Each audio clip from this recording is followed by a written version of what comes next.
Assalamualaikum warahmatullahi wabarakatuh. Bagaimana kabar kalian semua? Alhamdulillah, semoga kita semua selalu diberikan kesehatan oleh Allah. Nah, pada materi kali ini kita akan belajar mengenai peninggalan-peninggalan kerajaan Islam di Indonesia. Simak terus ya. Selamat menyaksikan semuanya. Macam-macam peninggalan-peninggalan dari kerajaan Islam di Indonesia. Yang pertama ada peninggalan dalam bentuk bangunan seperti masjid, istana atau keraton, dan makam. Berikut adalah contoh-contoh peninggalan dari kerajaan Islam di Indonesia.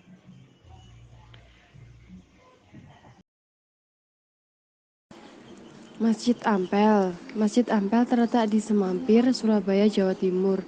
Masjid ini didirikan oleh Sunan Ampel pada tahun 1421. Masjid ini berdiri di atas 16 pilar kayu setinggi 17 meter. Kayu tersebut berdiameter 60 cm tanpa menggunakan satu penyambung. Hingga hari ini banyak perziarah yang berdoa di masjid tersebut. Di sana juga terdapat makam Sunan Ampel dan pahlawan nasional Kiai Haji Mas Mansur. Masjid Agung Demak. Masjid ini berada di pesisir utara Jawa, yaitu Kabupaten Demak, tepatnya di Desa Bintoro. Masjid tersebut digagas pertama oleh pihak Kesultanan Demak bersama Wali Songo. Masjid Agung Demak ini mempunyai 4 tiang penyangga. 3 diantaranya disebut Saka Guru dan 1 tiang yang lain bernama Saka Latar. Dalam masjid ini terdapat berbagai benda bersejarah terkait ritual keagamaan seperti beduk dan kentongan Wali Songo. Masjid Agung Demak didirikan pada 1479. Masjid Agung Cirebon atau Masjid Kasepuhan. Masjid Agung Cirebon ini didirikan oleh Sunan Gunung Jati. Masjid ini diberi nama Masjid Agung Kasepuhan atau Masjid Agung Sang Cipta Rasa. Tak ada data yang cukup jelas, tetapi masjid ini selesai dikerjakan pada tahun 1480. Keunikan masjid ini memiliki 9 pintu yang melambangkan jumlah Wali Songo. Masjid Menara Kudus.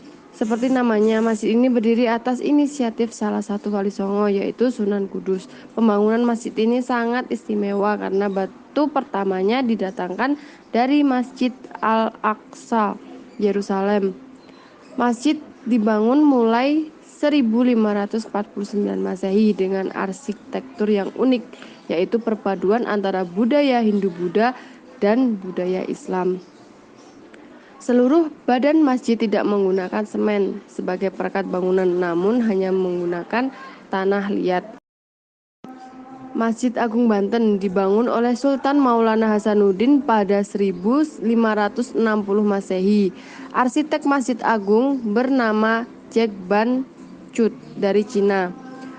Penggarapan masjid ini dibangun oleh Hendrik Lucas Kardel, arsitek dari Belanda.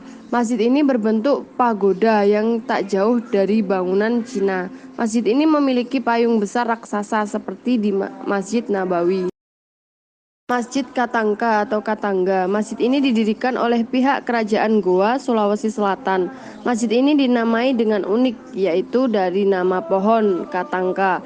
Berbagai sumber mengatakan bahwa masjid ini berdiri pada 1603 Masehi. Masjid ini memiliki ciri khas kubah yang berbentuk mirip joglo. Bangunan masjid terdiri dari 4 tiang penyangga. Masjid ini pernah beberapa kali mengalami renovasi, yaitu pada tahun 1816-1884.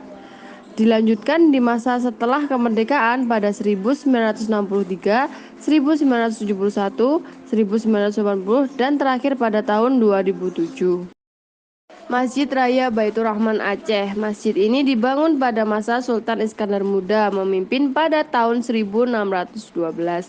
Pada versi lain, masjid ini bahkan sudah ada dari masa Sultan Alauddin Mahmusyah pada tahun 1292. Pada bagian dinding masjid ini dilengkapi dengan dinding dan pilar dengan relief tangga marmer dari Cina. Masjid ini pertama kali didesain oleh arsitek Belanda yang bernama Gerrit Bruins. Mirip dengan Masjid Raya Banten, masjid ini juga memiliki payung raksasa. Makam Siti Fatimah binti Maimun berada di desa tempat ia melakukan syiar agama, yaitu di Desa Leran. Makam tersebut terletak di dalam sebuah cungkup. Nah, cungkup tersebut dibuat dari batu kapur yang diambil dari Gunung Suci. Bangunan makam ini agak berbeda dengan makam yang lainnya karena cungkupnya dibangun dengan gaya arsitektur yang mirip dengan candi Hindu-Buddha. Kabarnya, cungkup makam Siti Fatimah didirikan oleh Raja Majapahit yang beragama Hindu. Makam Sultanah Narasyah terletak di Gampong Kutakruweng, Kecamatan Samudra, Kabupaten Aceh Utara, sekitar 18 km sebelah timur kota Lok Seumawe. Makam tersebut berada di Kompleks 2 atau Kutakarang dan tidak jauh dari makam Sultan Malikusaleh yang terletak di Kompleks 1, makam Raja-Raja Samudra Pasai. Makam ini memiliki jirat yang tinggi dan bersatu dengan bagian nisan. Keseluruhan makam tersebut dari pualam yang didatangkan dari Gujarat, India. Sementara dinding-dinding makam dipenuhi pahatan kaligrafi. Ada bagian kaligrafi Arab yang memiliki arti, inilah kubur yang bercahaya, yang suci, ratu yang terhormat almarhumah yang diampunkan dosanya, Narasyah, putri Sultan Zainal Abidin, putra Sultan Ahmad, putra Sultan Muhammad, putra Sultan Maluku Saleh. Makam Sunan Giri dan Sunan Gresik. Kedua makam ini sama-sama berada di Gresik. Makam Sunan Gresik berlokasi di Desa Gapuro Sukolilo, Kecamatan Gresik, Kabupaten Gresik. Sedangkan makam Sunan Giri berada di Desa Giri, Kecamatan Kebomas, Kabupaten Gresik atau sekitar 4 km dari pusat kota Gresik. Makam Sunan Ampel. Sunan Ampel merupakan salah satu wali songo yang menyebarkan agama Islam di Surabaya. Nama asli dari Sunan Ampel adalah Raden Rahmat. Makamnya berada satu lokasi dengan Masjid Sunan Ampel yang berlokasi di Kelurahan Ampel, Kecamatan Semampir, Kota Surabaya. Beberapa bangunan di kompleks ini memiliki arsitektur yang mengadopsi gaya Eropa. Di dekat makam Sunan Ampel, kamu juga bisa mengunjungi area pecinan Kia-Kia Kembang Jepun dan Kampung Arab Jawa Timur. Makam Sunan Gunung Jati. Sunan Gunung Jati merupakan satu-satunya wali yang makamnya berada di Jawa Barat, tepatnya di Desa Astana, Kecamatan Gunung Jati, Kabupaten Cirebon. Makam Sunan Gunung Jati sendiri dihiasi banyak ornamen dan piring antik dari Tiongkok. Karena semasa hidupnya Sunan Gunung Jati pernah menikahi Putri Ongtian yang berasal dari Tiongkok, sehingga budaya Tiongkok masih nampak dalam makamnya. Makam Sunan Bonang. Sunan Bonang merupakan salah satu wali yang dikenal paling gencar memasukkan Islam dalam kesenian Jawa. Ia juga dikenal sebagai pencipta lagu Tombo Ati. Makam Sunan Bonang berlokasi di Jalan Kiai Haji Mustain, Kutorejo, Kecamatan Tuban, Kabupaten Tuban. Lokasinya tidak jauh dari Masjid Agung Tuban dan alun-alun Kota Tuban.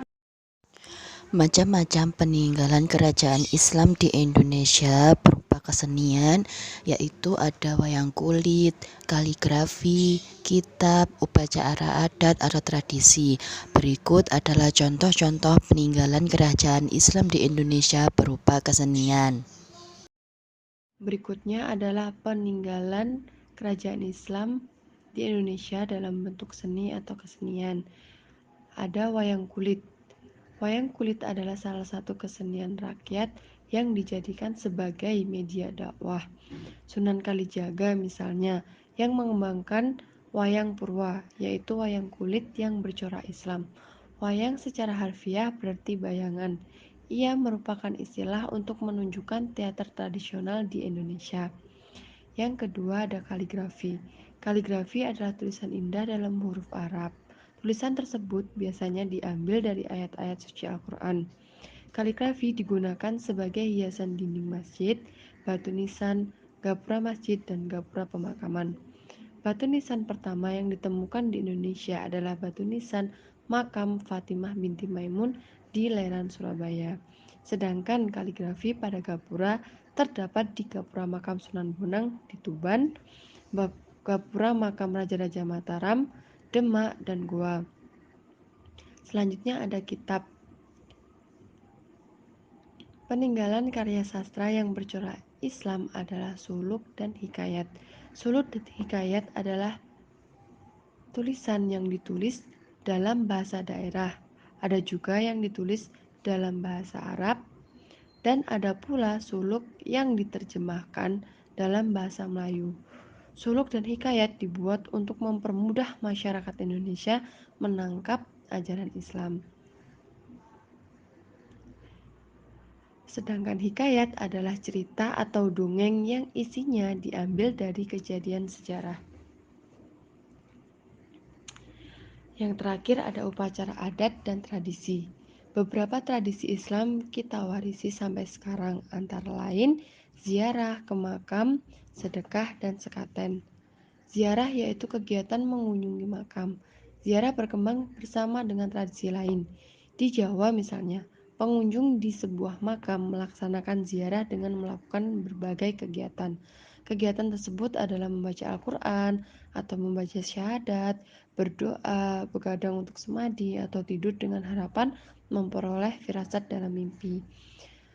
Selanjutnya ada sedekah, yaitu acara keluarga dengan mengundang tetangga sekitar.